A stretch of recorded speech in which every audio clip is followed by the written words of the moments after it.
ආයුබෝවන්. සියලු සමීක්ෂණ වාර්තා අනුව නැවතත් තහවුරු කළ ලංකාවේ අංක 1 ප්‍රවෘත්ති ප්‍රකාශය. පැත්තකියත් ඇත්ත කියන හිරු රාත්‍රී 9:55 ප්‍රධාන ප්‍රවෘත්ති ප්‍රකාශය සමගින් මම අමිල්නාත් මාසිංහගේ. මම ඉෂාරා දේවේන්ද්‍ර. මුලින්ම පුවත් සිරස්තල.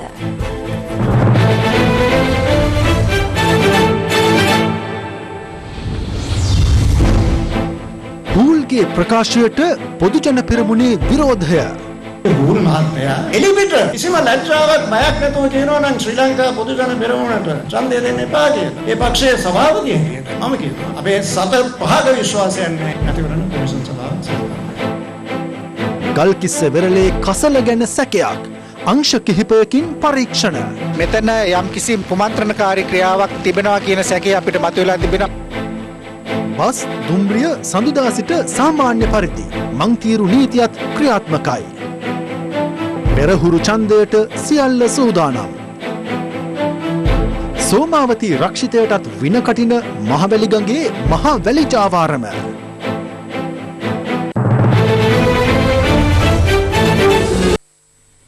මඩොල්සිම ගැරඩියල් ආසන්නයේ පිහිටි ගැඹුරු දියවලක දියනෑමට ගිය පියෙකු සහ දියණියක ඇතුළු තිදෙනෙකු ජීවිතක්ෂයට පත්වීමේ ශෝකජනක පුවතක් අද වාර්තා වුණා. දියගිලි ජීවිතක්ෂයට පත් වූ තුන්වැන්නා එම පවුලේම ඥාති දියණියක්. කද්දාලා අපි ඔක්කොම එකතු වෙලා ගහක් කැලෙන් කපලා වලට දාලා ඉවර වෙලා මරණයක් වලේ ඇතුලෙන් ගත්තා. අවුරුදු 13ක 14ක ගෑන ළමයි දෙන්නගේ තමයි ඉස්සල්ලා මහුමුනේ. ඊට පස්සේ තමයි මේ තාත්තා වහුනේ. මඩොල්සිම මැදවලගම ප්‍රදේශවාසියෙක් එලෙස විස්තර කළේ කුඩා දරුවන් දෙදෙනෙකු ඇතුළු තිදෙනෙකු ගැරණියැල්ල පාමුල පිහිටි දියවලක ගිලී ජීවිතක්ෂයට පත්වීමේ ශෝකජනක සිද්ධිය අවසානයයි.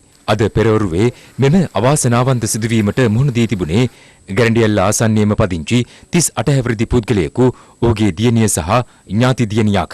ඔවුන් දියනෑම සඳහා අද පෙරවරුවේ පැමිණ ඇත්තේ තවත් කුඩා දරුවන් දෙදෙනෙක් සමගයි. මුලින්ම 12 හැවිරිදි සහ 13 හැවිරිදි දැරියන් දෙදෙනා දියනෑම සඳහා දියවලට පැන තිබෙනවා.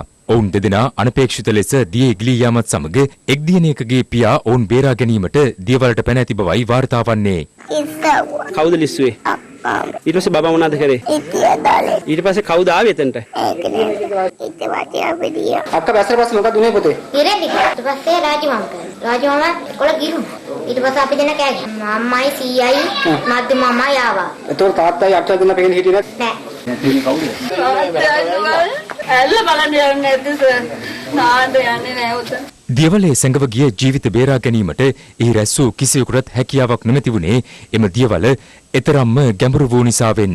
ඔවුන්ගේ සිරුර ගොඩ ගැනීම පවා අතිශය දුෂ්කර මෙහෙයුමක් වුණා. ගැඹුර කොහොමත් අඩි 15ක් 12ක් වගේ ඇති කියලා තේරෙනවා. දියවල ආසන්නයේම හදිසි මරණ පරීක්ෂණය සිදු කිරීමෙන් පසු ඔවුන්ගේ මෘත ශරීර මේ දුෂ්කර කඳුකර මාර්ගය ඔස්සේ රැගෙන ගියේ පස්සර දිසාරෝහලටයි. මෙම ඛේදවාචකයේ සිදු වූ ගැරණියැල්ල ආසන්නයේ පිහිටි දියවල ගැඹුරු සහ බියකරු බව ප්‍රදේශවාසීන් බොහෝ දෙනා දන්නා කරුණක්. එවන් පසුබිමක සිදු වූ මේ විපත පිළිබඳ බොහෝ දෙනා විමතිය පළ කරනවා. මෙතනට කවුරුවත් ඇවිත් නාන සොටුපලක් නෙවෙයි මේක. අපිට හිතා ගන්න බෑ මේ අය මෙතන නාන්න කුමටද ආවද කියලා. පැය 3-4ක් ගියාට පස්සේ විශාල සටනක් කරලා තමයි ගන්න පුළුවන්කම ලැබුණේ. ඒව සාමාන්‍යයෙන් ඇල්ල බලන්න ආවට මං හිතන්නේ නැහැ ගමේ කට්ටිය මෙතන නාන්න එනවයි කියලා. අපිටත් හිතා ගන්න බැරි වුණා මෙතනට නාන්න ඇයි ආවේ. ශ්‍රී ලංකා පොදුජන පෙරමුණ සම්බන්ධයෙන් ස්වාධීන මැතිවරණ කොමිෂන් සභාවේ සමාජික මහාචාර්ය රත්නජීවන් හූල් මහතා පවසා ඇති කරුණ පිළිබඳව ශ්‍රී ලංකා පොදුජන පෙරමුණ දැඩි විරෝධය පළ කරනවා. පොදුජන පෙරමුණේ ලේකම්වරයා අද මේ පිළිබඳව මැතිවරණ කොමිසම හමුවේ පැමිණිල්ලක්ද ගොනු කළා. ශ්‍රී ලංකා පොදුජන පෙරමුණ සම්බන්ධයෙන් රත්නජීවන් හූල් මහතා මෙම ආන්දෝලනාත්මක ප්‍රකාශය සිදු කර තිබුණේ උතුරේ ප්‍රාදේශීය රූපවාහිනී නාලිකාවක සාකච්ඡාවකට එක්වෙමින්. දවසේ පුවත எனக்கு சிங்களம் தெரியாது. அப்ப அவன் சிங்களத்தில் குப்பையெல்லாம் எனக்கு வாசிக்க முடியாது. இதுல முன்னுக்கு இருக்கிற ஆட்கள் வந்து அந்த SLPP ஆதரிக்கிற சில நியூஸ் பேப்பர் ஊடகங்கள் இதுல பச்சை பொய்யாக எழுதி கொண்டு வருகிறார்கள். இவர்கள் ஜனநாயகத்துக்கு எதிரானவர்கள். இவர்களுக்கு நீங்கள் வாக்களிக்க கூடாது. இப்படி உங்களுடைய வாக்கை எடுக்கிறதுக்கு பிரச்சாரம் செய்கிறவர்களை ஏன் நீங்கள் ஆதரிப்பார்? මෙම ප්‍රකාශය සිදු කරන්නේ 19 වන ආණ්ඩුක්‍රම ව්‍යවස්ථා සංශෝධනය මගින් හඳුන්වා දුන් ස්වාධීන කොමිසමක් වන මැතිවරණ කොමිෂන් සභාවේ සමාජිකයෙක්. එම සමාජිකයන් පත් කරන්නේද ආණ්ඩුක්‍රම ව්‍යවස්ථා සභාව මගින්. ආණ්ඩුක්‍රම ව්‍යවස්ථාවේ සඳහන් වන්නේ නිදහස් හා සාධාරණ ඡන්ද විමසීම් සහ ජනමත විචාරණ පැවැත්වීම කොමිෂන් සභාවේ පරමාර්ථය විය යුතු බවයි. එවන් පසුබිමක් තුළ මැතිවරණ කොමිෂන් සභාවේ සමාජික රත්නජීවන් හෝල් මහාචාර්යවරයා ඉදිරි මහමැතිවරණය සඳහා නාම යෝජනා බහර දී ඇති පක්ෂයකට ඡන්දය නොදෙන්නයි පැවසීම සාධාරණද? මහාචාර්ය රත්නජීවන් හෝල්ගේ ප්‍රකාශය සම්බන්ධයෙන් ශ්‍රී ලංකා පොදුජන පෙරමුණ මැතිවරණ කොමිෂන් සභාවට අද පැමිණිල්ලක්ද බහර දුන්නා.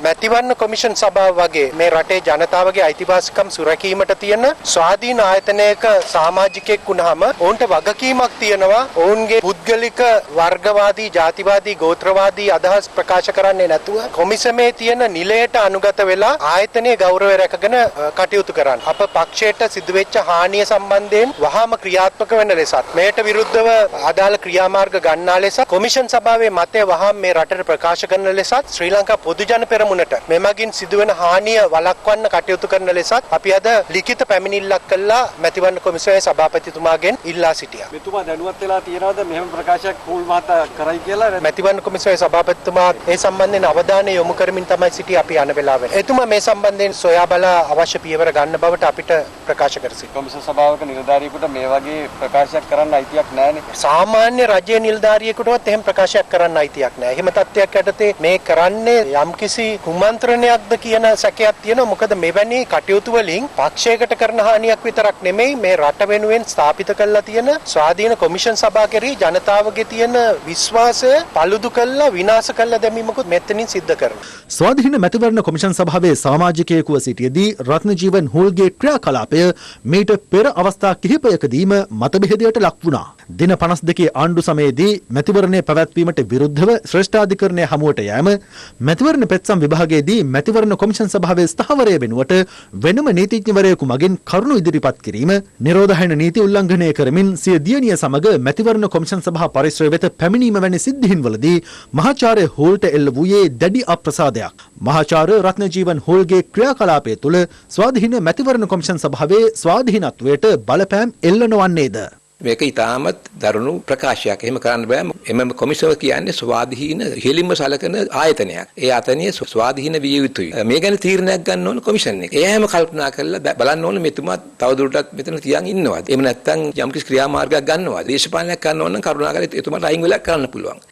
මැතිවරණ කොමිෂන් සභාවේ පොදු මතය ඉක්මවා යමින් සාමූහික වගකීම නොතකා කටයුතු කිරීම සම්බන්ධයෙන් මහාචාර්ය රත්නජීවන් හෝල් මහතාට පාර්ශ්ව රසකින්ම විරෝධය පළ වුණා. 17 වන සංශෝධනයේ අරමුණ වුණේ කාටවත් විවේචනය කරන්න බැරි විදිහට. හැම දෙනාටම අවිවාදයෙන් පිළිගන්න පුළුවන් වන විදිහට. මැතිවරණ කොමිෂන් සභාව පත් කිරීම.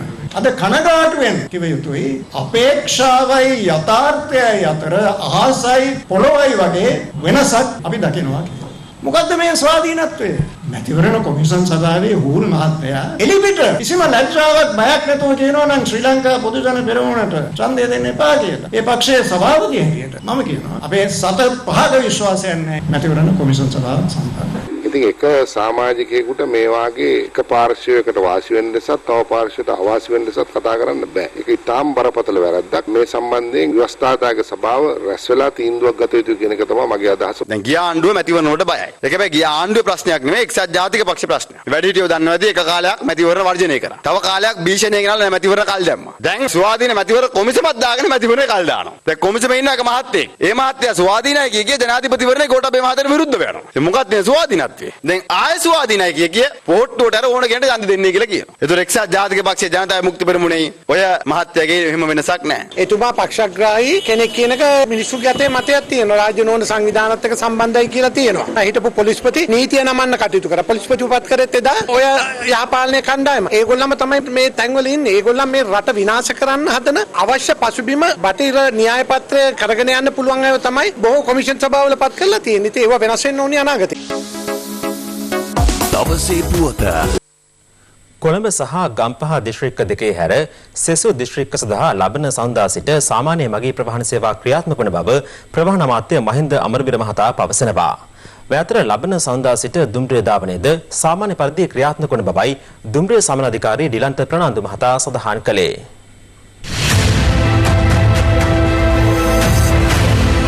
දෙවන පුරා ක්‍රියාත්මක වූ ඇඳුරු නීතිය අද අලුයම 4ට අවසන් වීමෙන් පසු අද සිට ඇඳුරු නීතිය ක්‍රියාත්මක වන්නේ රාත්‍රී 11 සිට අලුයම 4 දක්වා පමණයි. ඒ අනුව ලබන සඳුදා සිට බොහෝ දෙනෙකු රාජකාරී සඳහා යාමට අපේක්ෂාවෙන් සිටින අතර ඔවුන්ට අවශ්‍ය ප්‍රවාහන පහසුකම් සැපයීම සඳහා බස් රථ යොදවන්නේ කෙසේද යන්න අප ප්‍රවාහන අමාත්‍යවරයාගෙන් විමසීමක් කළා. සමුදා සිට සාමාන්‍ය බස් ධාවනය ආරම්භ වෙනවා. අන්තර් පළාත් මට්ටමෙත් ඒ ධාවන කටයුතු සිද්ධ වෙනවා. කොළඹ සහ ගම්පහ දිස්ත්‍රික්කයේ හැර දුම්රිය ධාවනයත් ඒ ආකාරයෙන්ම සිදු වෙනවා. සාමාන්‍ය පරිදි දුම්රිය ධාවනය වෙනකොට දුම්රියෙන් දවසකට 1,45,000ක් විතර ආවා. දැන් ආසන මට්ටමට ගමනාගමනය කරන්න වෙන්නේ 25,000ක් වගේ ප්‍රමාණයක්. ඉතින් අතිරේක මගීන් ප්‍රවාහනය කිරීම සඳහා පෞද්ගලික බස් රථ අපි යොදව ගන්නවා. ඒ වගේම ඒ සඳහා මදි වන අතිරේක බස් රථ සඳහා පාසල් බස් රථත් සංචාරක ව්‍යාපාර සඳහා ගන්න බස් රථත් පෞද්ගලික බස් කර්මාන්තයට අහිතකර නොවන විදියට තමයි මේ සියලු බස් රථ ධාවනය කරන්නේ. ලබන සඳුදා සිට ලංගම බස් රථ ධාවනය සිදුවන්නේ කෙසේද? ශ්‍රී ලංකා ගමනාගමන මණ්ඩලය ලබන සඳුදා සිට ධාවන කටයුතු යථා පරිදි ආරම්භ කිරීමට සියලු විධි විධාන මේ වුණේට සකස් කරලා තියෙනවා. ලබන සතිය වෙන විට සියලුම මාර්ගවල ධාවනය, අධිවේගී මාර්ගවල ධාවනය සහ අන්තර් පළාත් අතර ධාවනය සාමාන්‍ය පරිදි සිදු කරන්නට මේ වුණේට අපි සූදානම් වෙලා තියෙනවා. මේ අතර ලබන සඳුදා සිට දුම්රිය ධාවනයද සාමාන්‍ය පරිදි සිදු කිරීමට සැලසුම් කර තිබෙනවා. සඳුදා දින සිට සියලුම කාර්යාල දුම්රියන් සාමාන්‍ය පරිදි ධාවනය කිරීම සඳහා අවශ්‍ය කටයුතු සැලසුම් කර ඇති අතර සියලු දේම ආරම්භ වෙනවා. භාණ්ඩ ප්‍රවාහනය, පාසල් ප්‍රවාහනය හා තැපැල් දුම්රිය. දුම්රිය මගීන්ගෙන් ඉතා කරුණාවෙන් ඉල්ලා සිටිනවා. සාමාන්‍ය දුම්රිය ධාවනයේදී දුම්රිය ආසන ප්‍රමාණයට වඩා මගීන් පැමිණිය හැකි බැවින් දුරස්ථභාවය තබා ගැනීමෙන් අවශ්‍ය දුම්රිය වල ගමන් කිරීමට කටයුතු කරන ලෙස කෙසේ වෙතත් ලබන 8 වැනි සඳුදා දිනේ පමණක් කොළඹ සිට කංකසන්තුරය, බදුල්ල සහ මහනුවර දක්වා ධාවනය වන නගරාන්තර දුම්රිය 3ක් ධාවනය නොවන බව දුම්රිය පාලක මැදිරිය පැවසුවා. ඊට අමතරව එදින කංකසන්තුරය, බදුල්ල, මහනුවර, පොළොන්නරුව, යාපනය සහ මාතලෙන් කොළඹ කොටුව දක්වා ධාවනය වන නගරාන්තර සහ සීග්‍රගාමී දුම්රියන් 6ක්ද ධාවනය වන්නේ නැහැ. මේ අතර ලබන සඳුදා සිට රාජ්‍ය සේවකයින් රාජකාරිය සඳහා පැමිණීම පිළිබඳව අප රාජ්‍ය පරිපාලන අමාත්‍යාංශයේ ලේකම්වරයාගෙන් විමසීමක් කළා. ඔහු සඳහන් කළේ රාජ්‍ය සේවකයින් ආයතන වෙත ගෙන්වා ගැනීම ආයතනයේ අවශ්‍යතාව මත ආයතන ප්‍රධානීන් විසින් තවදුරටත් සිදු කළ යුතු බවයි. මේ අතර ලබන සඳුදා සිට බස් ප්‍රමුඛතා මන්තිරු නීතිය හා මන්තිරු නීතිය ක්‍රියාත්මක කිරීම ආරම්භ කරන බව පොලිසිය නිවේදනය කරනවා. ඒ අනුව 8 වෙනිදා පෙරවරු 6 සිට පෙරවරු 9 දක්වා පහත මාර්ගවල බස් ප්‍රමුඛතා මන්තිරු නීතිය ක්‍රියාත්මකයි. ඒ අනුව මොරටුව කුරුස හන්දිය සිට ගල්කිස්ස මැලිබන් හන්දිය දක්වාත්, පැල්ලවත්තේ සිට ගාලුපාර ඔස්සේ පිටකොටුව දක්වාත්, කොල්ලුපිටිය සිට පිත්තල හන්දිය කොම්පඤ්ඤ වීදිය ඔස්සේ පිටකොටුව දක්වාත් එය ක්‍රියාත්මකයි. පස්වරුවේ කොළඹින් පිටවීමේදීත් පහත මාර්ගවල බස් ප්‍රමුඛතා මන්තිරු නීතිය ක්‍රියාත්මක වනවා. එනු පිටකොටුවේ සිට කොම්පඤ්ඤ වීදිය, පිත්තල හන්දිය හා පුස්තකාල වටරාම ඔස්සේ කොල්ලුපිටිය දක්වාත්, ගල්කිස්ස මැලිබන් හන්දිය සිට මොරටුව කුරුස හන්දිය දක්වාත් එය ක්‍රියාත්මකයි. අදාළ බස් ප්‍රමුඛතා මන්තිරු තුර ධාවනය කළ හැකේ සියලු පොදු ප්‍රවාහන සේවා බස් රථ, ආසන 20ට වැඩි කාර්යාල ප්‍රවාහන සේවා බස් රථ, පාසල් ළමුන් ප්‍රවාහනය කරනු ලබන බස් රථ සහ වෑන් රථ පමණක් බවත් පොලිසිය නිවේදනය කරනවා. බස් මන්තිරු නීතියට කිසිදු සැහැල්ලු වාහනයක් සහ ත්‍රිරෝද රථ යතුරුපැදි ඇතුල් කිරීම සම්පූර්ණම තහනම්. ඒ අනුව බස් මන්තිරුවට වාහනයක් ඇතුල් කරොත් රුපියල් 1000ක දඩ මුදලක් ලබා දීමට හැකියාවක් තියෙනවා. මේ සම්බන්ධව පොලිස්පතිතුමාගේ නියෝග සහ උපදෙස් පරිදි මෙම බස් ප්‍රමුඛතා මන්තිරු නීතිය ක්‍රියාත්මක කරනවා. ඒ සම්බන්ධව නීතිය අපි දැනුවත් කරනවා 8 වෙනිදා සිට 22 වෙනිදා දක්වා. 22 වෙනිදාෙන් පසුව මේ දැනුවත් කිරීමෙන් අනතුරුව සති දෙකක කාලයෙන් පසු ඔවුන්ට මේ නීතිය දැඩිව ක්‍රියාත්මක කිරීමට කටයුතු කරනවා. මන්තිරු නීතියට පටහැනිව කටයුතු කරන ඉරියදුරු මහතුරුන්ට රුපියල් 2000ක දඩ මුදලක් නිකුත් කිරීමට කටයුතු කරනවා.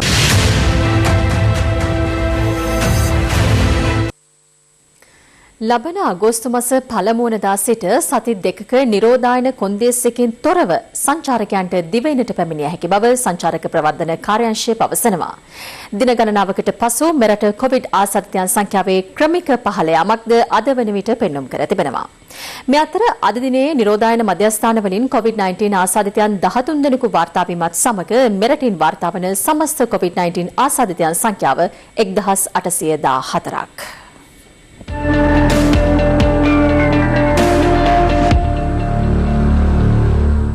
ඊයේ දිනේ COVID-19 නව ආසාදිතයින් ලෙස වාර්තා වූයේ සිව් දෙනෙකු පමණයි. එය මෑත කාලයේදී දිනකදී වාර්තා වූ අඩුම ආසාදිතයින් සංඛ්‍යාවයි. අපේ රටේ සමාජගත රෝගීන් ප්‍රමාණය පහුගිය දවස් 31ටම වාර්තා වුණේ නැහැ. සුරක්ෂිතව වෙන් කරලා ඉන්න උදවියගෙන් තමයි රෝගීන් හඳුනාගෙන තියෙන්නේ. ඒ නිසා මෙතෙක් කල් මේ රටේ මහජනතාව වෛද්‍ය අවවාද ආරක්ෂකාංශ වලින් ලැබිච්ච අවවාද නීති රීති සියල්ල හොඳින් කළමනාකරණය කරගෙන ඇති බව පේන්න තියෙනවා. මේ අතර මෙරට COVID-19 ආසාදිතව සුවය ලැබූ රෝගීන් සංඛ්‍යාව 891ක්. මේ අතර යුද හමුදා අධීක්ෂණය යටතේ පවතින හෝමාගම පිටිපන ශ්‍රී ජයවර්ධනපුර විශ්වවිද්‍යාල සරසවි මැදුර නියමාසිකාගාරයේ නිරෝධායනට ලක් වූ 159 දෙනෙකු සහ ගුවන් හමුදා අධීක්ෂණය යටතේ ක්‍රියාත්මක වූ ඉරණමඩු නිරෝධායන මධ්‍යස්ථානයේ සිටි නාවික හමුදාවේ 70 දෙනෙකු ඇතුළු දිවයිනේ නිරෝධායන මධ්‍යස්ථාන රසක නිරෝධායන කාලය අවසන් කළ පුද්ගලයින් විශාල පිරිසක් අද නිවෙස් වෙත යොමු කෙරුණා. මේ අතර මෙරටට පැමිණීමට අපේක්ෂා කරන ශ්‍රී ලාංකිකයින්ට නොමිලේ PCR පරීක්ෂණ සිදු කිරීමට ලෙබනන රජය එකඟතාව පළ කර තිබෙනවා. විදේශ සම්බන්ධතා අමාත්‍යාංශය සඳහන් කළේ ලෙබනනේ ශ්‍රී ලංකා තානාපතිනි ශානි කල්යාණ රත්න මහත්මිය එරට කම්කරු අමාත්‍යවරයාගෙන් කළ ඉල්ලීමකට අනුව මෙම එකඟතාව පළ කර ඇති බවයි. COVID-19 වසංගතය හමුවේ ලෙබනනේ සිටින ශ්‍රී ලාංකික ශ්‍රමිකයින්ට මුහුණ පෑමට සිදු ඇති වැටුප් හා සෞඛ්‍ය ගැටලු සම්බන්ධයෙන්ද එහිදී අවධානය යොමු තිබෙනවා. මේ අතර නෞකාවල විවිධ රැකියාවන් වල යෙදී සිටි ශ්‍රී ලාංකිකයින් 235 දෙනෙකුගෙන් යුත් කණ්ඩායමක් අද පෙරවරුවේ මත්තල ගුවන්තොටුපළට පැමිණියේ ජර්මනියේ හැම්බර්ග් ගුවන්තොටුපළේ සිටයි. ගුවන්තොටුපළේදී PCR පරීක්ෂණයකින් අනතුරුව ඔවුන් ශ්‍රී ලංකා යුද හමුදාව යටතේ පවතින නිරෝධායන මධ්‍යස්ථාන කරා යොමු කිරීමට නියමිතයි. ලබන අගෝස්තු 1 වෙනිදා සිට ඕනෑම රටක සංචාරකයෙකුට නිරෝධායන කාල සීමාවකින් තොරව කටුනායක මත්තල හෝ රත්මලාන ගුවන්තොටුපළෙන් ශ්‍රී ලංකාවට පැමිණිය හැකි බව සංචාරක ප්‍රවර්ධන කාර්යාංශය පවසනවා. නමුත් ඔවුන් ශ්‍රී ලංකාව බලා පැමිණීමට පැය 72කට පෙර PCR පරීක්ෂණයකට ලක් විය යුතුයි. ඊට අමතරව අදාළ විදේශිකයින් ගුවන්තොටුපළවලදී නොමිලේ PCR පරීක්ෂාවකටද ලක් කරනු ඇති. එලෙස පැමිණෙන සංචාරකින් අවම වශයෙන් දින 5ක් මෙරට රැඳී සිටිය යුතු අතර එම කාලය තුල නැවත PCR පරීක්ෂාවකට ලක් විය යුතුයි. දින 10කට වැඩි කාලයක් රැඳී සිටින විදේශිකයන් තුන්වන පරීක්ෂාවකට ලක් කිරීමට නියමිත අතර එහිදී කිසියම් පුද්ගලයෙකුට COVID-19 වෛරසය ආසාදනය වී ඇති බව තහවුරු වුවහොත් අදාළ හෝටලයේදී හෝ රෝහල්ගතව ප්‍රතිකාර කරනු ඇති. අපි උත්සාහ කරන අගෝස්තු 1 වෙනිදාට ඉස්සෙල්ලා ගුවන්තොටුපළ විවෘත කරන්න. ඒ රටවල් වල PCR පරීක්ෂණය කරගුවන් පස්සේ ඒ අයව ලංකාවට ගෙනල්ලා නැවත PCR පරීක්ෂණයක් කරවලා ඒගොල්ලන්ව නිරෝධායන ක්‍රමවේදය අනුගමනය කරලා ඒ කරන ක්‍රමවේදයට පාලනය කරන්න පුළුවන් මට්ටමක ඇති කළ මේ මාස දෙක ඇතුළත ශ්‍රී ලාංකිකයන් සියලු දෙනා ලංකාවට ගෙනාවයි පස්සේ සංචාරකින් සදා විවෘත කරන්න බලාපොරොත්තු වෙනවා. මේ අතර ඉදිරියේදී COVID-19 රෝගීන් මෙරටට ඇතුළු වීම වැළැක්වීම සඳහා පුළුල් වැඩපිළිවෙලක් ක්‍රියාත්මකයි. අපේ රටට කොරෝනා එන්න පුළුවන් සීපෝට් සහ එයාපෝට්. ඒ අනුව යම්කිසි විදිහකින් විදේශීය රටක ඉඳන් මුහුදු මාර්ගයෙන් හෝ අනාරක්ෂිත ක්‍රමවේදයකින් නීති අනුකූල නොවන ක්‍රමවේදයකින් මේ රට ඇතුළු වුවහොත් ඒ පිළිබඳව දැඩි සැලකිල්ලකින් කටයුතු කරන්නට මේ වන විටත් සියලු පියවර අරගෙන තියෙන්නේ. මේ අතර තෙල්දෙණිය දිස්ත්‍රික් මූලික රෝහලේ COVID-19 රෝගීන් රඳවා සිටින වාට්ටුව රෝහල ඉදිරිපිට පිහිටි මාර්ගය අසලින් පිහිටීම නිසා සෞඛ්‍ය පිළිබඳ ගැටලුවක් මතුවිය හැකි බවට ප්‍රදේශවාසීන් චෝදනා කරනවා. රෝහල ඉදිරිපිට මාර්ගයට මූණලා කොරිඩෝවේ සිටින ඒ රෝගීන් පෙළ ගැහුවත් වැටෙන්නේ ප්‍රධාන මාර්ගයට. ලෙඩ්ඩු එතනින් බෝ වෙන්න පුළුවන්. ලොකු අනාරක්ෂිත භාවයක් තියෙනවා. දැන් දවස් දෙකකට උඩින් අපි ගේ ඉස්සරහා ඉදින් කොරෝනා ලෙඩ්ඩු ගෙනාවා. ලෙඩ්ඩු ආරක්ෂිතව යාලා ඉන්නේ නැහැ හොඳ විදියට. නැත්තම් මේක රටේම ප්‍රශ්නයක් වෙන්න පුළුවන්. සියල්ලම රැකෙන පරිදි මේක කරන්න කියලා අපි ඉල්ලා සිටිනවා.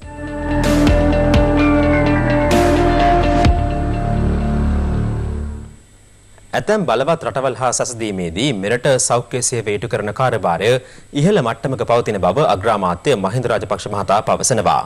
අග්‍රාමාත්‍යවරයා මේ බව සඳහන් කළේ තංගල්ල මූලික රෝහලේ නව හෘද රෝග දැඩිසත්කාර ඒකකය විවෘත කිරීමේ අවස්ථාවට එක් වෙමින්.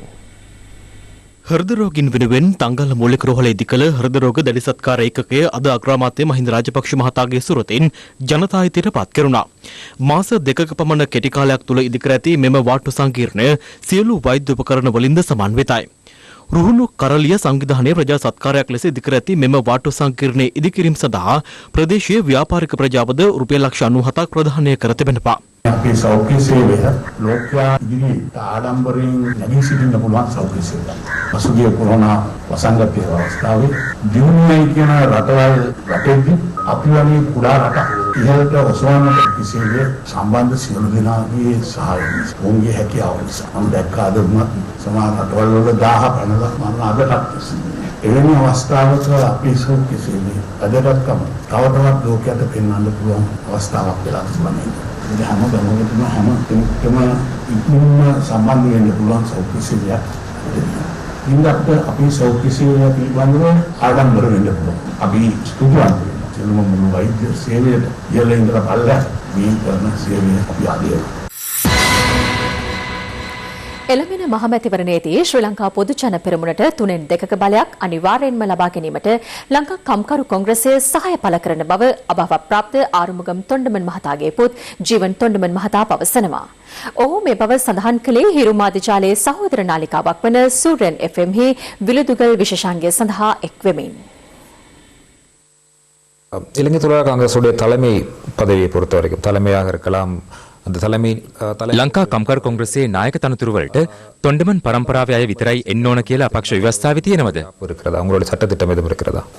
இல்ல அப்படி ஒண்ணுமே தொண்டமான் பரம்பரை சார்ந்தவங்க தான். එහෙම නෙවෙයි. එහෙම තිබුණා නම් තොණ්ඩමන් මහතා නැති වුණ දවසේම මට ඒ තනතුර ලැබෙනවා. ජනතාව සහයෝගය දෙනවද නැද්ද කියලා නැහැ. ආසියාවේ දේශපාලන පරම්පරා ගොඩක් තිබෙනවා. ගොඩක් පරම්පරා නැති වෙලක් තියෙනවා. ජනතාවගේ සහයෝගය නොමැතිව. අපිට ජනතාව සහයෝගය දෙනවා. ඒක පෞල් දේශපාලනයක් නෙවෙයි. ලංකා කම්කරු කොංග්‍රසයටයි ජනතාව ගොඩක් සහයෝගය දෙන්නේ.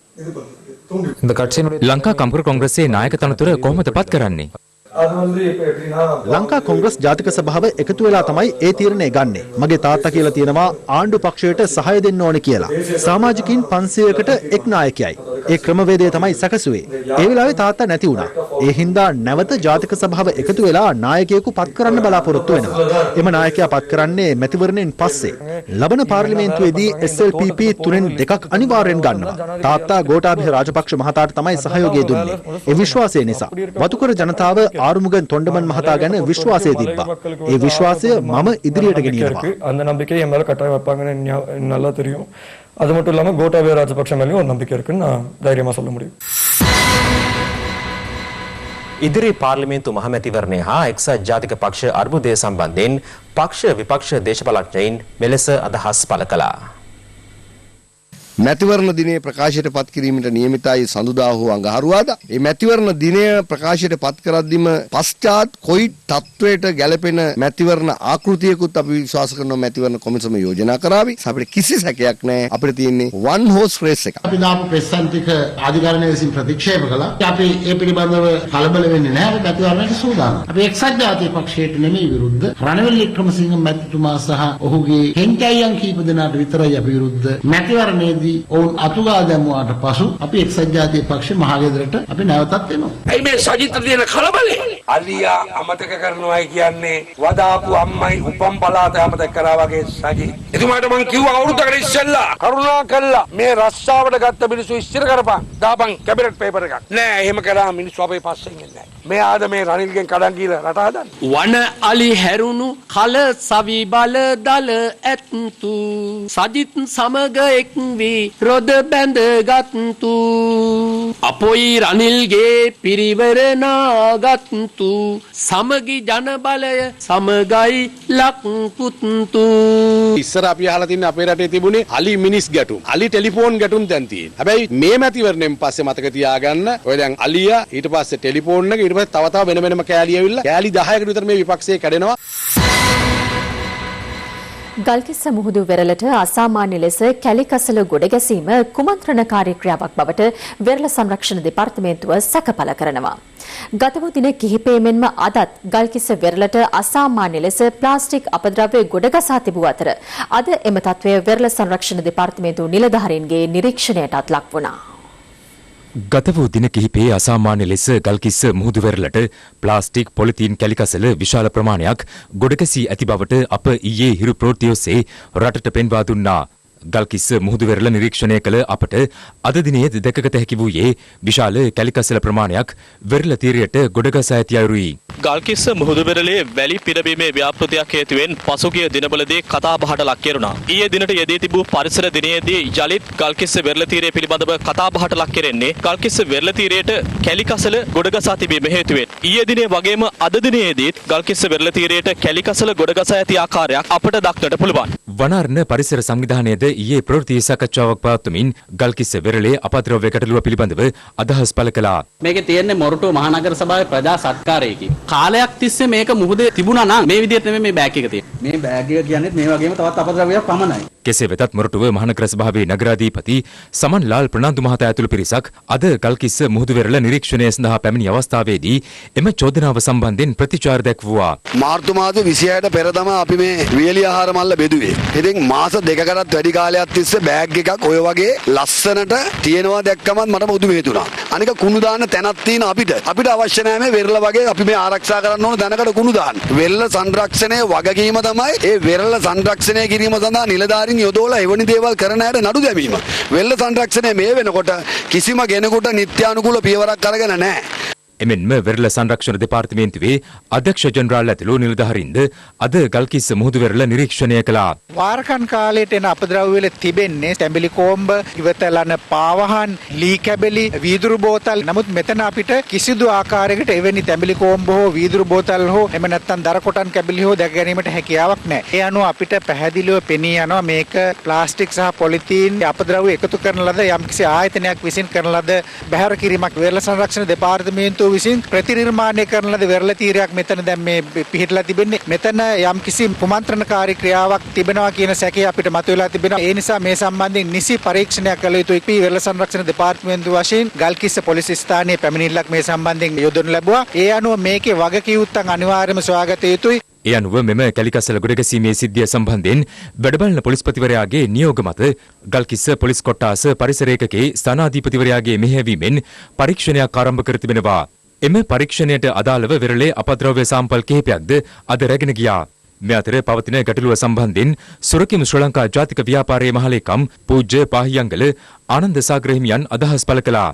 ඉතාමත්ම පිරිසුදු චිත්‍රයක් පරිසරවේදීන්ට ජනතාවට පෙන්නලා මේකේ පිටිපස්සේ සිද්ධ කරන්නේ අති දැවැන්ත ජාවාරමක්. මේ වෙනකොට කොරෝනා ව්‍යසනයේ පැවතිච්ච මාස දෙකමාරක් තුලක කාල සීමාව තුළත වේගයෙන් මේ මුහුල් තීරය විරෝධතා නොතකා ගොඩ කරන්න ගත්තා. ඒ ප්‍රතිඵලයක් ඇටියට මේ වෙනකොට වේගෙන් කාර්යයෙන් ලක් වෙලා තියෙනවා. ගොඩ කරපු වැලි හේතුවෙන් අති දැවැන්ත කුණු තොගයක් මේ වෙනකොට මේ මුහුදු තීරයේ දකින්න පුළුවන්. මේක පිටිපස්සේ ඉන්නේ රජයේ ප්‍රබල අමාත්‍යවරු කීප දෙනෙක් කරා මෙහෙවන ප්‍රධානියෙක් ඕන් හරහා ක්‍රියාත්මක වෙන්නේ ව්‍යාපාරික අවශ්‍යතාවයක් කියන එක පැහැදිලිව කියන්නට අවශ්‍යයි. එමෙන්ම මෙම සිද්ධිය සම්බන්ධයෙන් පරිසර අමාත්‍ය එස්.එම්. චන්ද්‍රසේන මහතාගේද අවධානය යොමු තිබෙනවා. ගල්කිස්ස වෙරළට මේ විශාල කුණු තොගයක් එකපාරම ආපු එක ගැන ලොකු සැකයක් අප අතරත් තියෙනවා ජනතාව අතරත් තියෙනවා. ඒ කුණු ගෙනල්ලා දැම්මා කියලා කතාවකුත් තියෙනවා. අපි දැක්ක පහුගිය රජයේ හිටපු ඇමතිවරු මන්ත්‍රීවරු මේ කුණු ටික විකුණාගෙන ඒකෙමුත් මේ ප්‍රයෝජනයක් ගන්න පුළුවන් වෙයි කියලා බීච් එකයිනේ දිගට ගියා. අර වැලි හොදාන යන එක බලන්න. ඊට පහුවෙන් තමයි කුණු ගොඩ ඇවිල්ලා තියෙන්නේ. ඒගොල්ලොම කුණු ටික ගෙනත් දැම්මද කියලා මට සැකයකුත් තියෙනවා. අපි ඒක සදා පරීක්ෂණයක් පවත්වලා කුණු ගෙනත් දැම්මේ කවුද කියන එකත් හොයනවා.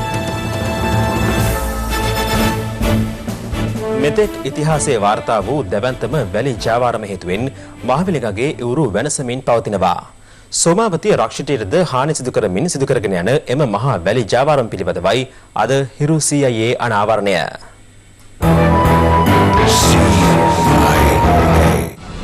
පසුගිය යහපාලන ආණ්ඩුව සමයේ මහවැලි ගඟේ ආරක්ෂක වේල්ලක් ඉදිකිරීමට රජය පෞද්ගලික සමාගමකට අවසර ලබා දී තිබුණේ මහවැලි ගඟේ ඉවුරු ඛාදනය වැළැක්වීම සඳහායි. මේ වන විට එම ආරක්ෂක වේල්ල ඉදිකිරීම මුළු මනින්ම නැවතී තිබෙන නමුත් වෙනත් ජාවාරමක් හිස ඔසවා තිබෙනවා. මහවැලි ගඟේ ගල්වැටියක් දමන මුවාවෙන් වැලි විකුණන ව්‍යාපාරය කරගෙන ගියා. යහපාලන ආණ්ඩුව කරගෙන ආපු වැලි ජාවාරම නිලධාරීන් සහ විවිධ දේශපාලන බලය තියෙන ඇත්තන් තවදුරටත් පවත්වාගෙන යනවා. ජනතාව මෙම නගන චෝදනා සත්‍යදයි සොයා බැලීමට හිරු CIA කණ්ඩායම කන්තලේ සිට සේරුවාවිල ප්‍රදේශය දක්වා දිවෙන සෝමාවතී රක්ෂිත ආශ්‍රිත ප්‍රදේශය නිරීක්ෂණය කළා.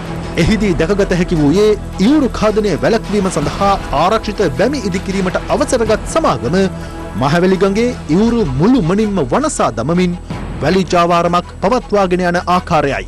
හිරු CIA හරහා අවස්ථා ගණනාවකදී මෙරට වැලි ජාවාරම් ඕනෑ තරම් හෙළි කර තිබෙනවා. එහෙත් මෙතරම් පරිසර විනාශයක් සිදු කරමින් පවත්වාගෙන යන වැලි ජාවාරමක් ඉතිහාසයේ කිසිදු දිනක වාර්තා වී නැහැ. මහවැලිගඟේ මේනකොට මහා පරිපාලනයේ වැඩි ජාවාරමක් යනවා. දැන් මේ වෙනකොට මිස්කෑවටර් 7ක් මහවැලිගඟට බස්සලා ට්‍රැක්ටරුත් ගඟට බස්සලා වල හාරගෙන වැලි කැණීම් කළා කොට දානවා. ට්‍රැක්ටර් රථවලට දහවනය කිරීමට පවා නොහැකි තරම් බරපට වමින් කඩිමුඩියේ මෙලෙස වැලිගොඩ දැමීමට තරම් මෙම වැලි ජාවාරම් කරුවන්ට ඇති උවමනාව කුමක්ද? මහවැලිගඟ සුරැකීමට වේල්ලක් ඉදිකිරීමට අවසරගත් සමාගමම ට්‍රැක්ටර් 100කට අධික ප්‍රමාණයක් මහවැලිගඟට මුදා හැර ස්කැවේටර් යන්ත්‍රද භාවිත කරමින් මෙලෙස පරිසරය වෙනසීමට ක්‍රියා කිරීම කෙතරම් හාස්‍යයට කරුණක්ද? මෙරට පරිසරය රැකීමට ඕනෑ තරම් ආයතන තිබියදී එම ආයතනද මේ මහා ජාවාරම හමුවේ දැස් පියා සිටින්නේ මන්ද? හිරු CIA අනාවරණය හමුවේ හෝ මෙම වැලි ජාවාරම නවතා දැමීමට මෙරට පරිසර බලධාරීන් ක්‍රියාමාර්ග ගන්නා තෙක් හිරු CIA අවදි නැත. තවදුරටත් අවධානය.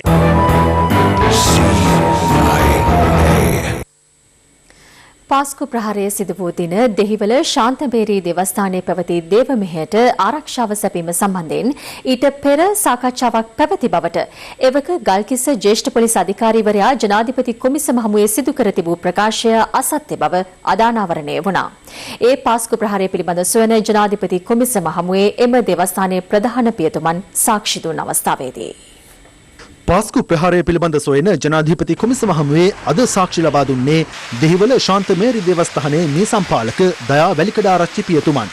කොමිසම පියතුමන්ගෙන් ප්‍රශ්න කළේ පසුගිය මාස 27 වෙනිදා ජනාධිපති කොමිසම හමුවේ සාක්ෂි දුන් එවක ගල්කිස්ස ප්‍රදේශයේ භාරව කටයුතු කළ ජ්‍යෙෂ්ඨ පොලිස් අධිකාරී මුදිත පුස්සැල්ල මහතා ලබා දුන් සාක්ෂි පිළිබඳවයි.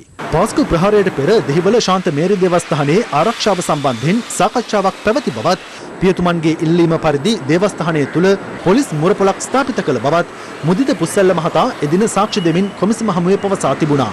කෙසේ වෙතත් අද සාක්ෂි දුන් ශාන්තමේරි දේවස්ථානයේ පියතුමන් කොමිසම හමුවේ සඳහන් කළේ තමන් පසුගිය වසරේ අප්‍රේල් මාස 14 වෙනිදා සිට 21 වෙනිදා එනම් පාස්කු ඉරුදින දක්වා දේවස්ථානයට ආරක්ෂාව ඉල්ලා දෙහිවල පොලිස් ස්ථානාධිපතිවරයා වෙත ලිපියක් යොමු කළ බවයි. සාමාන්‍ය ආරක්ෂක ක්‍රමවේදයක් ලෙස එම ඉල්ලීම සිදු කළ බව පියතුමන් සඳහන් කළා. කොමිසම එහිදී විමසුවේ දේවස්ථානය තුළ පොලිස් මුරපොලක් ස්ථාපිත කළේ දෙයන්නයි. එවැනි පොලිස් මුරපොලක් ඉදි නොකළ බවත් පල්ලියේ දහම් පාසල පැවැත්වෙන ගොඩනැගිල්ලේ කාමරයක පොලිස් නිලධාරීන් විටින් විට රැඳී සිටි බවත් පියතුමන් පැවසුවා. ප්‍රහාරය සිදු වූ පාස්කු ඉරිදා තම දේවස්ථානයේ පැවති දේව මෙහෙයට එක්ව සිටියේදී දායක සභාවේ සමාජිකයන්ගේ දුරකථනවලට ලැබී තිබූ දර්ශන මගින් දේවස්ථානවලට ප්‍රහාරයක් එල්ල වී ඇති බවට පියතුමන් දැනුවත් වී තිබෙනවා. ඒ අනුව එදින පෙරවරු 10:15ට පැවැත්වීමට නියමිතව තිබූ දේව මෙහෙයට පෙර එම පරිශ්‍රය සහ පැමිණ සිටි පිරිස විශේෂ පරීක්ෂාවකට ලක් කර දේවස්ථානයේ ගේට්ටු සහ සියලු දොරවල් වසා දේව මෙහෙය ඉතා ඉක්මනින් අවසන් කළ බව පියතුමන් සඳහන් කළා. කෙසේ වෙතත් එදින උදෑසන දේව මෙහෙයට පෙර ඊට සහභාගී වූ බැතිමතුන් කිසිදු පරීක්ෂාවකට ලක් කර නැහැ. පාස්කු ප්‍රහාරයට පෙර මෙවැනි ප්‍රහාරයක් සම්බන්ධයෙන් සාකච්ඡාවක් ප්‍රදේශයේ ඉහළ පොලිස් නිලධාරීන් දේවස්ථානයේ දායක සභාව සමග පැවැත්වුවේ දැයි විමසූ කොමිසමට පියතුමන් පිළිතුරු දුන්නේ එවැනි සාකච්ඡාවක් පාස්කු දිනයට පෙර නොපැවැත්වූ බවයි. එලෙස සාකච්ඡාවක් පවත්වා ඇති බවට එවක ජ්‍යෙෂ්ඨ පොලිස් අධිකාරී මුදිත පුස්සැල්ල මහතා ප්‍රකාශ කළ බවට පුවතක් තමන් ජාතික පුවත්පතකින් දුටු බවත් එය සම්පූර්ණයෙන් අසත්‍යයක් බවත් පියතුමන් කොමිසම හමුවේ සඳහන් කළා. පියතුමන් වැඩිදුරටත් කොමිසම හමුවේ කියා සිටියේ පොලිස් නිලධාරියාගේ ප්‍රකාශය අනුව තමන් මෙම ප්‍රහාරය පිළිබඳ කලින් දැනුවත්ව සිටි බවට ප්‍රදේශවාසීන් තුළ සැකමතුව ඇති බැවින් තමන් මහත් අපහසුතාවට පත්ව ඇති බවයි. කොමිසම එහිදී විමසුවේ මුදිත පුස්සැල්ල මහතා පසුගිය සතියේ කොමිසමට ලබා දී ඇති ප්‍රකාශය නිවැරදි නොවන්නේද යන්නයි. එය නිවැරදි ප්‍රකාශයක් නොවන බව පැවසූ පියතුමන් වැඩිදුරටත් සඳහන් කළේ මුදිත පුස්සැල්ල විසින් සඳහන් කර ඇති එම සාකච්ඡාව පැවැත්වුණේ පසුගිය වසරේ නත්තල් උත්සවයට ආරක්ෂාව සැපීම සම්බන්ධයෙන් බවයි. එහිදී දායක සභාවේ කාන්තාවක් පාස්කු ප්‍රහාරය වැනි ත්‍රස්ත ප්‍රහාරයක් නත්තල්දා සිදුවිය හැකිදැයි මුදිත පුස්සැල්ල මහතාගෙන් විමසූ බවයි පියතුමන් සඳහන් කළේ. පොලිස් නිලධාරීන් තමන්ගේ වගකීම පැහැර හැරීම නිසා මේ බෝම්බ ප්‍රහාරය සිදු වෙලා තියෙනවායි කියන දේ අපිට හැඟී යනවා. ඒ නිසා ඔවුන්ගේ වැරැද්ද අනිත් අයට පටවන්නට උත්සාහ කිරීමක් මේ දිනවල සිදු වෙනවද කියලා අපි සැකයක් මතුවලා තියෙනවා. ඒ වගේම ප්‍රහාරය සඳහා පරීක්ෂණ කරන මේ ජනාධිපති කොමිසම අපහසුතාවයට පත් කරන්නට එහෙම නැත්නම් ඔවුන්ව නොමග යවන්නට වැරදි සාක්ෂි දෙනවදෝ කියන සැකයක් අපිට මතුවෙනවා. 2020 රාජ්‍ය පොසොන් උත්සවය නිමිත්තෙන් සුරාසැල්, මස් මාංශ අලෙවිසැල් ආදිය වසා තැබිය යුතු බවට රජය දැනුම් දී ඇති පසුබිමක ඒ නොතකමින් විවෘත කර තිබූ අම්බලන්ගොඩ මාංශ අලෙවිසැලක් පිළිබඳව හිරු ප්‍රවෘත්ති වෙත තොරතුරු වාර්තා වුණා. කෙසේ වෙතත් හිරු මැදිහත් වීම මත අදාළ විරුද්ධසල බසා දැමීමට පසුව පියවර ගනුණා. 2020 රාජ්‍ය පොසොන් උත්සවය වෙනුවෙන් දිවයිනේ සියලු සුරාසැල් මස් මාංශ අලපිසැල් සතුන් මරණ ස්ථාන රේස් බුකී කැසිනෝ ශාලා සහ රාත්‍රී සමාජ ශාලා ජූනි මාස 5 සහ 6 වැනි දෙදින වසා තැබිය යුතු බවට රාජ්‍ය පරිපාලන ස්වදේශ කටයුතු සහ පළාත් සභා හා පළාත් පාලන අමාත්‍යාංශය නිවේදනයක් නිකුත් කරමින් දන්වා තිබුණා. අදාළ දැන්වීම සියලු පළාත් ප්‍රධාන ලේකම්වරුන් හා සියලුම දිස්ත්‍රික් ලේකම්වරුන් වෙත අදාළ අමාත්‍යාංශය විසින් නිකුත් කර තිබූ පසුබිමක අම්බලන්ගොඩ මහවීදියේ මාංශ වෙළඳසැලක් විවෘත කර තිබුණ අයුරු දක්නට ලැබුණා. හිරු ප්‍රවෘත්ති කළ සොයා බැලීමේදී දක්නට ලැබුණේ අම්බලන්ගොඩ ප්‍රදේශයේ අනෙකුත් මාංශ වෙළඳසැල් සියල්ලද වසා දමා තිබූ බවයි. විවෘතව පවතින මාංශ වෙළඳසැල පිළිබඳව අප 119 පොලිස් හදිසි ඇමතුම්මාංශයට කිහිපවරක් දැන්වුවද ඔවුන් ක්‍රියාත්මක වූයේ නැහැ. ඒ අනුව අප මේ පිළිබඳව බලපිටිය විහාරාධිපති හිමියන්ගේ සංගමේ සභාපති පූජ්‍ය බලපිටියේ ධම්මික හිමියන් දැනුවත් කරනු ලැබුවා. ඒ අනුව අදාළ මාංශ වෙළඳසැල වෙත පැමිණි ස්වාමින් වහන්සේ කරුණු පැහැදිලි කළේ මේ ආකාරයෙන්.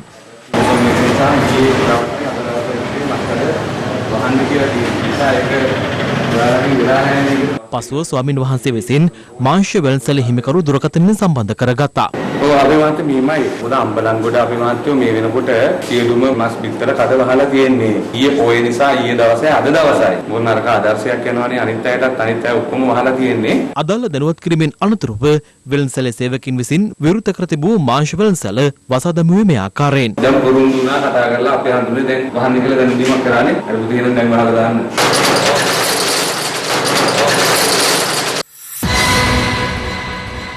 දැන් තවත් දේශීය පුවත් කිහිපයක් සමගින් රටවටා හිරු.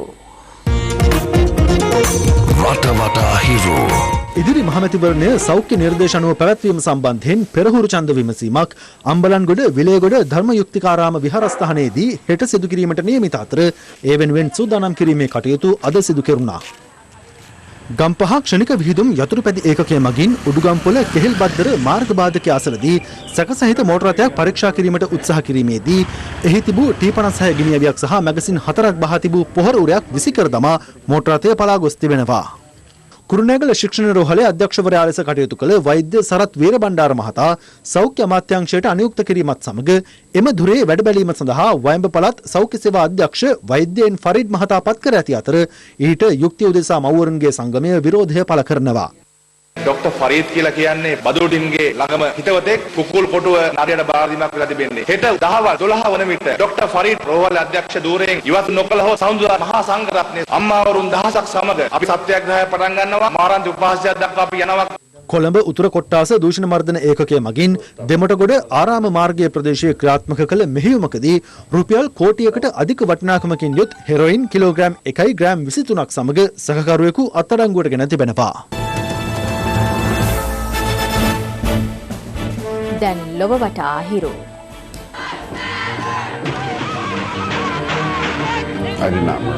They are here to assassinate us.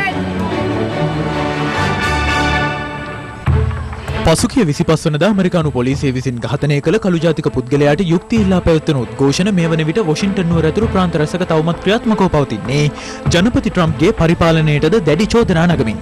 George ෆ්ලොයිඩ්ගේ ඝාතනයෙන් පසු නිව්යෝර්කයේ පොලිස් නිලධාරියෙක් වයස අවුරුදු 75ක මහලු පුද්ගලයෙකු බිම ඇද වැටෙනසේ විරෝධතාවක් අතරතුර තල්ලු කිරීමේ සිද්ධිය මේ වන විට ඇමරිකානුවන්ගේ දැඩි අවධානය එල්ල වී තිබෙනවා.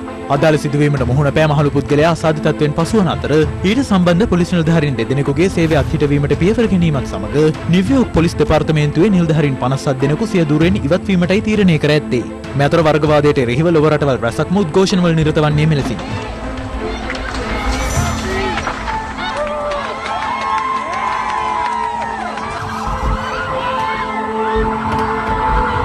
විරෝධතාකරුවන් විසිරුවා හැරීමට ආරක්ෂක අංශ එලෙස ක්‍රියා කළත් උද්ඝෝෂකයින් ආරක්ෂක අංශ වෙත මෙලෙස ප්‍රතිචාර දැක්වූ අවස්ථාද ජාත්‍යන්තර මාධ්‍ය වාර්තා කර තිබුණා. I know you guys are thirsty. I wasn't yelling at y'all. Don't be looking at me like that. Just try to spread a message, okay? අමරිකාවේ අගනුවර වන වොෂින්ටන්හි සුපිරි කඩසාප්පු සහ සුපිරි වාහන ප්‍රදර්ශනාගාර කිහිපයකටම විරෝධතාකරුවන් හානි කර තිබෙන අයුරුයි. කැනේඩියානු අග්‍රාමාත්‍ය ජස්ටින් ට්‍රූඩෝද ඝාතනයට ලක් වූ ජෝර්ජ් ෆ්ලොයිඩ් වෙනුවෙන් මෙලෙස පෙනී සිටියා. ඒ සමගින් අදට ඔබෙන් සමුගන්නවා.